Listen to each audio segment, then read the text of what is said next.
बच्चों, आज हम पढ़ेंगे चतुर्थ पाठ संस्कृत का चौथा हास्य बाल कवि सम्मेलन।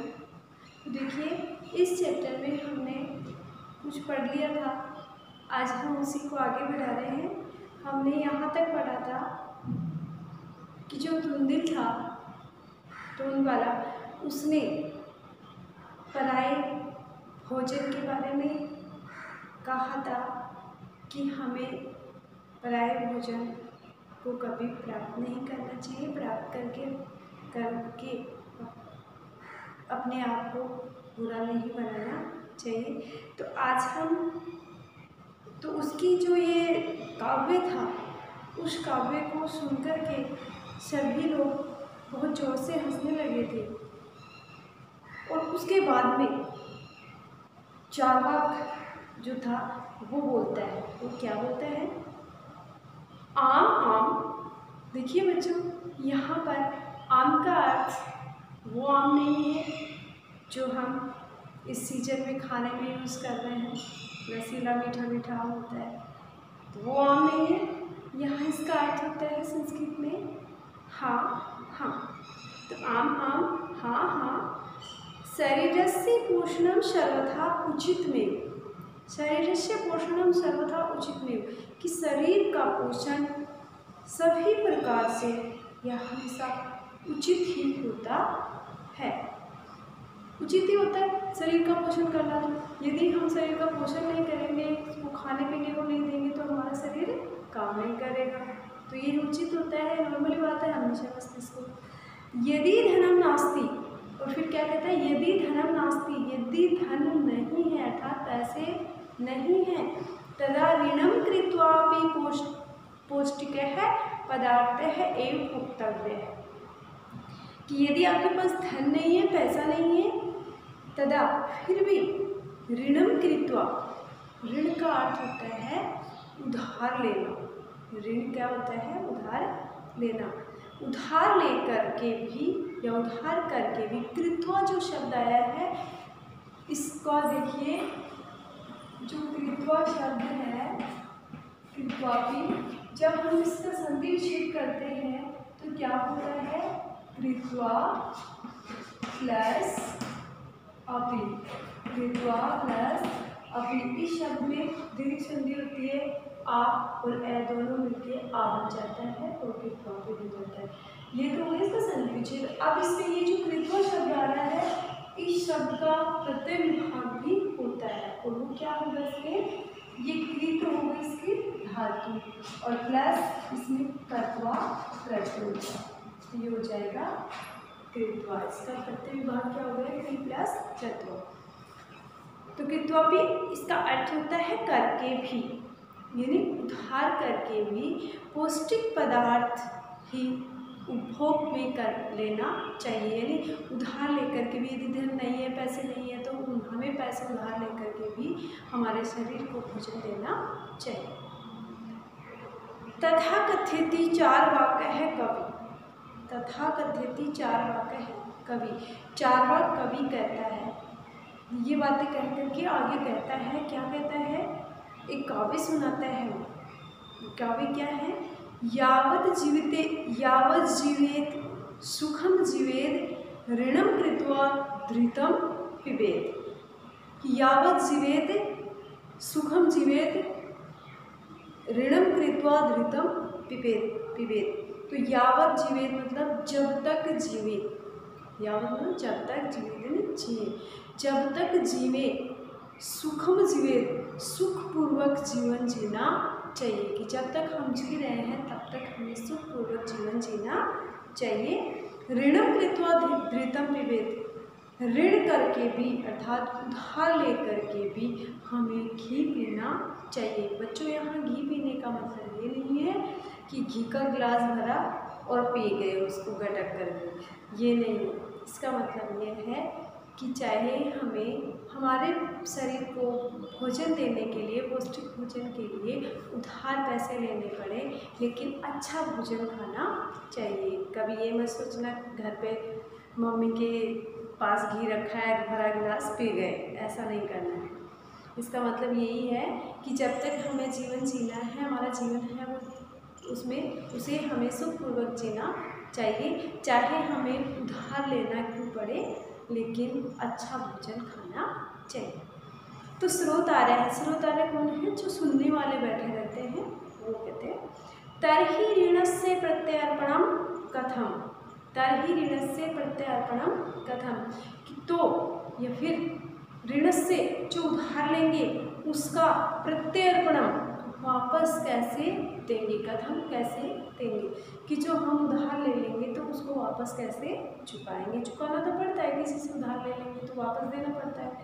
तो वो पूछते हैं सुनने वाले, जब उसने सुनाया ना कि चाहे उधार लेना पड़े, तो उससे पूछता है कि वापस कैसे दे। तो ये जो बच्चों देखिए प्रत्यर्पणम एक शब्द आया है, प्रत्यर्पणम,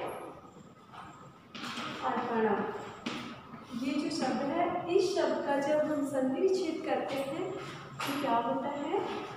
प्रति प्लस अर्पणम, प्रति प्लस अर्पणम। इसमें ई आ रहा है, ई के बाद में असमान स्वर, तो यहाँ पे होगी यण संधि। ई को यणची सूत्र से ई के स्थान पे यण हो जाता है, ये और तैयार हो जाता है, और ये एस के अंदर मिल जाता है, तो प्रत्यर्पणम हो गया। और इसका अर्थ होता है कि वापस कैसे चुकाए।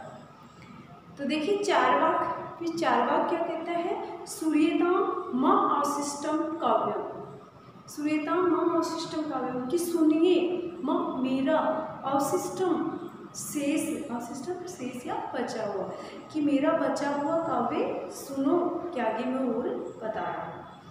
धृतम पीत्वा श्रमं कृत्वा ऋणम प्रत्यर्पयेत जनः, धृतम पीत्वा यानी घी पी करके, पीत्वा पी करके, जिस तरह से कृत्वा का प्रत्यय विभाग हुआ है वैसे पीत्वा का हो जाएगा, तो पीत्वा का क्या हो जाएगा? पी प्लस 3 आ जाएगा तत्वा। तो धृतम पीत्वा घी पी करके, श्रमं कृत्वा, श्रमं कृत्वा, श्रम का अर्थ होता है मेहनत करके, मेहनत करके ऋणम प्रत्यर्पयेत जनः, लोगों का ऋण वापस चुकाए, कि घी पी करके, श्रम करके जब हम अच्छा भोजन खाएंगे, पौष्टिक भोजन खाएंगे, तो हम अच्छी मेहनत करेंगे, और अच्छी मेहनत करेंगे तो उसके बदले हमें पैसा मिलेगा, और वो पैसे हमने जिससे उधार लिए हैं उनको वापस दे सकते हैं। तो देखिए काव्य पाठ श्रवणेन उत्प्रेरित है एकः बालकोऽपि आशु कवितां रचयति हास्यपूर्वकं च श्रावयति।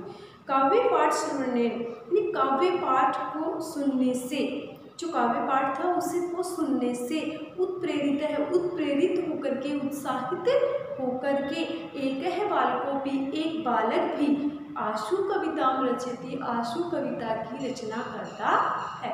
देखिए बच्चों आशु कवि क्या होता है? आशु कवि होता है, कविता होती है जो कविता हम किसी व्यक्ति को सामने देख रहे हैं और देखते देखते हम उसे तुरंत उसके बारे में कोई काव्य की रचना कर दें, कविता की रचना कर दें, या उस पर कोई भी लेख लिख दें, तो वो होती है आशु कविता। ठीक है,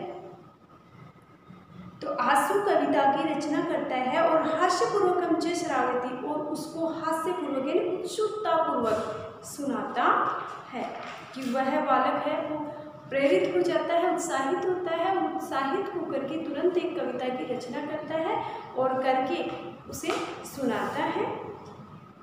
तो बालक है, बालक कहता है सूर्यताम सूर्यताम भो, भो मतलब अरे, अरे सुनिए सुनिए, ममापि काव्यम, मेरा भी काव्य, ममापि का संधि विच्छेद करेंगे तो मम प्लस अपि क्या हो जाएगा? मम प्लस अपि दीर्घ संधि है। तो कहता है कि सुनिए सुनिए मेरा भी एक काव्य सुने। गजाधरम कविम चैव तुंदिलम भोज्य लोलुपम कालांतकम तथा वैद्धम चार्वाकम च नमाम्यहम्। क्या कहते हैं?